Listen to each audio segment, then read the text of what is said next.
Good afternoon, everyone. This is Tony from her Homestead Skills. Well, I think we've all seen what's going on in Syria and the fact that that country is collapsing, or at least the leaders in that country have run and hid in Russia, who was their main supporter. Now, I happen to agree with Trump not to get involved in any more wars. I can understand getting involved to negotiate peace. I think that's a great idea. But to get involved in a war situation on one side or the other and to determine which side should win because you're assisting that power, I understand the other side is also assisting the other side as well.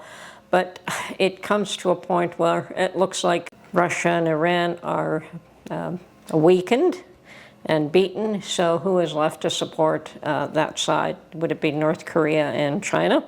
And they don't seem to be all that concerned with getting too involved in other people's disputes. I think that they would like to just have everything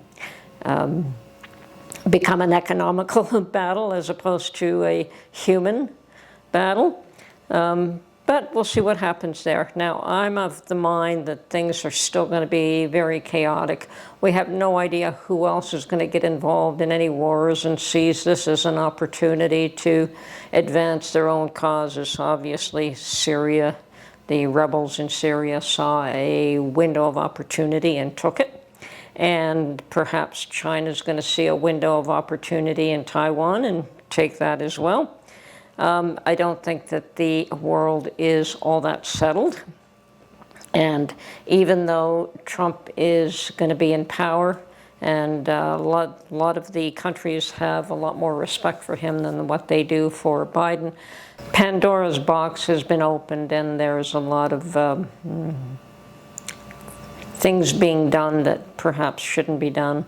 There is going to be tariffs applied, and battles of tariffs from one country to another, and everyone is going to impose their own tariffs to offset the tariffs that are imposed on them. We are going to have an economical battle until those issues are resolved. And, people learn to negotiate rather than, well, I guess the tariffs are a method of negotiating from a position of strength, which is fine. But it doesn't mean that everyone else can't impose their own tariffs. Now, I'm not really too terribly worried about tariffs being imposed on Canada and Ontario, but that doesn't mean it won't happen. And what amuses me to no end is that I'm seeing ads for Ontario on Fox News, which is a U.S. channel, so they're promoting the cooperation of Ontario, Canada with the U.S. Obviously, we do a lot of trade with the U.S.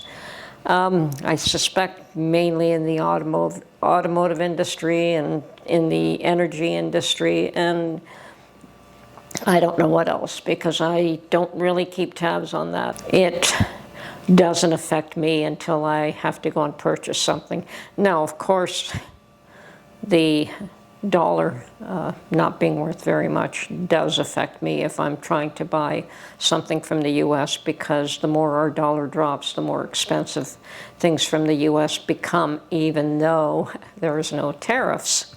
And I suspect that the more our dollar drops, the less our items cost for the Americans to buy. So pretty happy for them. But anyway, this stuff will sort itself out. But meanwhile, I still think that there's going to be a tremendous amount of chaos before that happens. And with respect to that, I decided to take a look in my freezer, and I was quite surprised at how low the meat situation had become. Now, I should know, I'd purchase all the food, but Mark cooks it, and if you don't check the status of your stock on a consistent basis, you don't know what's there. So today I decided to go out and do a mass purchase of meat. So I'm going to go and unpack it now and section it off into meal-sized portions for Mark and I. So basically I got, we're out of meatballs, and so I got enough to make quite a few dinners of meatballs, enough ground pork, and I'm using ground pork. I have tons of ground beef because I just bought that a little while ago. Mark asked me to get some ground beef, and I got a large package of it and sectioned it off into 1 pound packages. So we have lots of that. I bought some shrimp, I bought some roast pork, some chicken drumsticks. I'm not a fan of chicken drumsticks, but Mark likes them. And for him, I picked up a large package of chicken wings. Now, believe it or not, chicken wings cost twice as much as chicken drumsticks. And I don't buy them very often because they're pricey for what you get off them, but that's fine. What else did I pick up? Oh yeah, roast pork, and pork chops. And the butcher that I go to always has the pork chops in one chunk.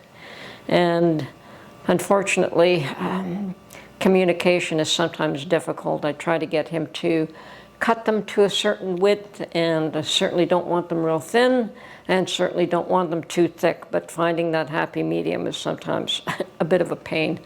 But they're edible. We don't like them paper thin. I know some people like to get as many chops out of and slice them real thin. We don't like them real thin. And an inch, about 3/4 of an inch thickness is just right. So anyway, I think I've got enough meat to last,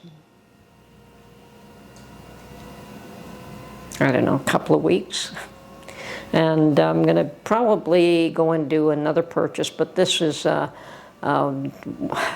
these are items that I buy from one particular butcher shop. So other ones will be from Costco. I definitely like to buy my back ribs from Costco, and usually I will also buy the chicken drumsticks from Costco, but they had them here as well, so that's fine. On occasion, we splurge nowadays and buy nice steaks from Costco, and Mark and I just split one between us, so it's not that costly eating it that way, but they're cut nice and thick, so it's enough of a meal for us. So yes, taking advantage of that. The one thing I forgot to pick up was chicken bones for stock. I have one package left, and I was going to pick up another 2 or 3. Completely slipped my mind. I was in a rush to get in and out. So I'll probably have to go back there tomorrow and pick up another. I like to have some of those in stock so that I can just make some up whenever I need to. And I'm going to put on a pot of chicken stock right now. So I'm going to, as I said, separate these into meal-sized packages. I'm going to make a batch of meatballs again and put them in my freezer. And I highly recommend that you go through your stash, see what you need. You know, I did go do some shopping the other day at Costco, and I bought a big pack of bacon, and as I said, there were other things that I purchased. So it's like an ongoing. I do no longer seem to do a huge shopping in one fell swoop, but look at what I need and purchase it that way. I also hit the dollar store because that is the one place where I can get light bulbs that are reasonably priced. And we have 2 lamps that use 3-way lights, and I found them there for a reasonable price. Where you go any place else, you'll pay $20, $30 just for one light bulb. And that's okay. Not really, I don't care how long they say they're going to last. I'm just not interested in paying that much money for one light bulb. So, went to Dollarama, picked up a few light bulbs, and even there they've gone up in price. So, everything's going up in price. So, I highly recommend you definitely check your stock, check what you need, because things aren't getting any cheaper in any hurry. It's going to take a while. It really doesn't matter that Trump is going to be in office. It still is going to take 6 months for a year to bring prices down. And we see that there's a struggle to stop spending, and people don't want to stop spending, and the government doesn't want to stop spending. So all these things are going to hurt. And yeah, the dollar in Canada is, so any food that we buy from the US costs us more.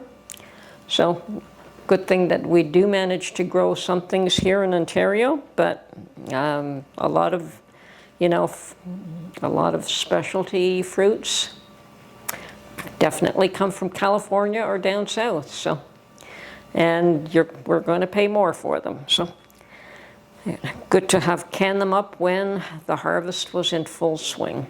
Anyway, this is Tony from Her Homestead Skills. Check your stock, stock up. It's not going to get any easier for the next 6 months at least. Anyway, have a great day, everyone. Talk to you soon.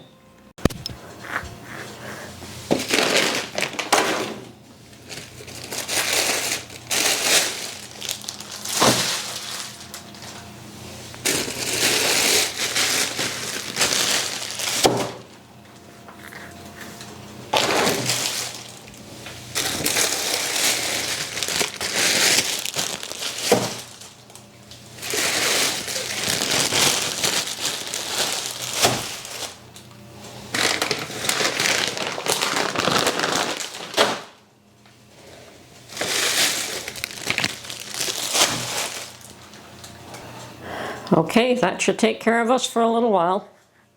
Now I got my work cut out for me to separate all this.